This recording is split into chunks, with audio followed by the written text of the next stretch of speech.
ke-6 ini kita akan belajar merancang karya ilmiah. Kompetensi dasar 3.14, mengidentifikasi informasi, tujuan dan esensi karya ilmiah yang dibaca. Tujuan pertama, peserta didik dapat mengidentifikasi struktur karya ilmiah yang dibaca. Tujuan yang kedua, peserta didik dapat merancang informasi, tujuan dan esensi karya ilmiah.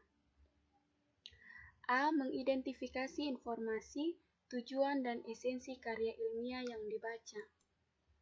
Karya ilmiah dapat ditulis dalam berbagai bentuk penyajian.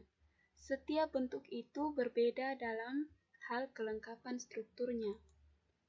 Secara umum, bentuk penyajian karya ilmiah terbagi ke dalam 3 jenis, yaitu bentuk populer, bentuk semi-formal, dan bentuk formal. Yang pertama, bentuk populer. Karya ilmiah bentuk ini sering disebut karya ilmiah populer. Karya ilmiah bentuk ini bisa diungkapkan dalam bentuk karya ringkas. Ragam bahasanya bersifat santai atau populer. Karya ilmiah populer umumnya dijumpai dalam media massa seperti koran atau majalah. Istilah populer digunakan untuk menyatakan topik yang akrab, menyenangkan bagi populus atau rakyat, atau disukai oleh sebagian besar orang karena gayanya yang menarik dan bahasanya mudah dipahami. Kalimat-kalimatnya sederhana, lancar, namun tidak berupa senda gurau dan tidak pula bersifat fantasi atau rekaan. Yang kedua, bentuk semi-formal.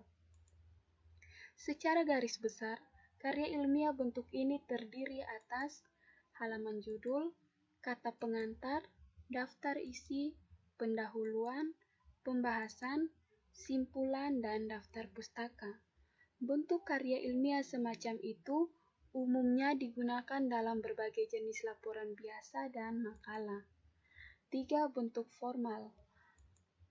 Karya ilmiah bentuk formal disusun dengan memenuhi unsur-unsur kelengkapan akademis secara lengkap, seperti dalam skripsi, tesis, atau disertasi. Unsur-unsur karya ilmiah bentuk formal meliputi hal-hal sebagai berikut. Ada judul, tim pembimbing, kata pengantar, abstrak, daftar isi, bab pendahuluan, bab telaah kepustakaan atau kerangka teoritis, bab metode penelitian, bab pembahasan hasil penelitian, bab simpulan dan rekomendasi, daftar pustaka, lampiran-lampiran, dan riwayat hidup. Beberapa bagian penting dari struktur karya ilmiah. Yang pertama, judul. Judul dalam karya ilmiah dirumuskan dalam suatu frasa yang jelas dan lengkap.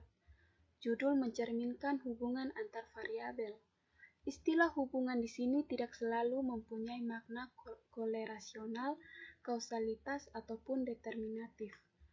Judul juga mencerminkan dan konsistensi dengan ruang lingkup penelitian, tujuan penelitian, subjek penelitian, dan metode penelitian. Penulisan judul dapat dilakukan dengan 2 cara. Yang pertama, dengan menggunakan huruf kapital semua kecuali anak judulnya. Yang kedua, dengan menggunakan huruf kecil kecuali huruf-huruf pertamanya. Apabila cara kedua yang digunakan, maka kata-kata penggabung seperti dengan, dan, tentang, serta kata-kata depan seperti di, dari, dan ke, huruf pertamanya tidak boleh menggunakan huruf kapital. Di akhir judul tidak boleh menggunakan tanda baca apapun, termasuk titik ataupun koma. Yang kedua adalah pendahuluan. Pada karya ilmiah formal, bagian pendahuluan mencakup latar belakang masalah, identitas masalah, pembatasan masalah, perumusan masalah, tujuan penelitian, atau kegunaan penelitian. Selain itu, dapat pula dilengkapi dengan definisi operasional dan sistematika penulisan. Yang ketiga, kerangka teoretis. Kerangka teoretis disebut juga kajian pustaka atau teori landasan. Tercakup pula di dalam bagian ini adalah yang ketiga, kerangka teoritis dimulai dengan mengidentifikasi dan mengkaji berbagai teori yang relevan, serta diakhiri dengan pengajuan hipotesis. Yang keempat, metodologi penelitian. Dalam karya tulis yang merupakan hasil penelitian, perlu dicantumkan pula bagian yang disebut dengan metode penelitian. Metodologi penelitian diartikan sebagai prosedur atau tahap-tahap penelitian, mulai dari persiapan, penentuan sumber data, pengolahan, sampai dengan pelaporannya. Setiap penelitian mempunyai metode penelitian masing-masing, yang umumnya bergantung pada tujuan penelitian itu sendiri. Metode-metode penelitian yang dimaksud misalnya ada metode deskriptif, metode eksperimen, dan metode penelitian kelas. Metode deskriptif yakni metode penelitian yang bertujuan hanya menggambarkan fakta-fakta secara apa adanya tanpa adanya perlakuan apapun. Data yang dimaksud dapat berupa fakta yang bersifat kuantitatif atau statistika, ataupun fakta kualitatif.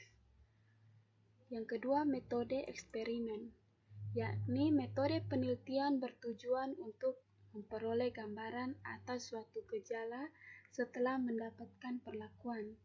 Yang ketiga, metode penelitian kelas, yakni metode penelitian dengan tujuan untuk memperbaiki persoalan-persoalan yang terjadi pada kelas tertentu, misalnya tentang motivasi belajar dan prestasi belajar siswa dalam kompetensi dasar tertentu.